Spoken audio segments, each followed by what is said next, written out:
v úvodzovkách, ale predovšetkým spájať vzdelanie s podmienkami, aby si ho... Kľúčové som povedal, sú produkčné subjekty. Tam, kde sa produkuje nová hodnota. Tým, aby ste... Pasování. To znamená, ak by Egypt chcel byť sebestačný, musel by mať dva Níly. Jeden...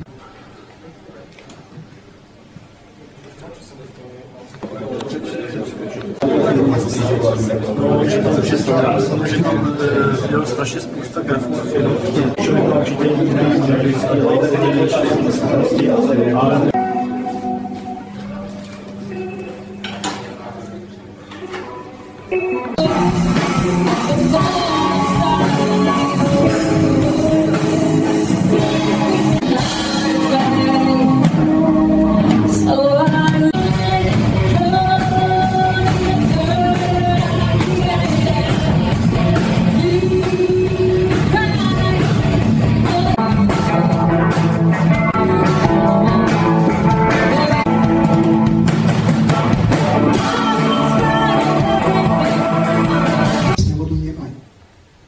Ako príklad uvádzam Egypt, ktorý vlastne z Ruska...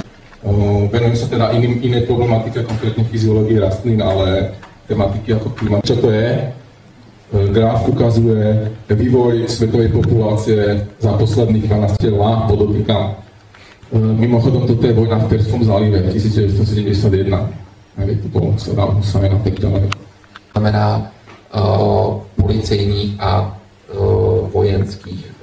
Medzi ekonomikou a zdrojmi tejto planéty musí existovať vzájomný vzťah. To urobilo na neho dojem, keď to prvýkrát videli, aké tam vidí možno pozitíva, negatíva. A následne my sme prešli to nejaké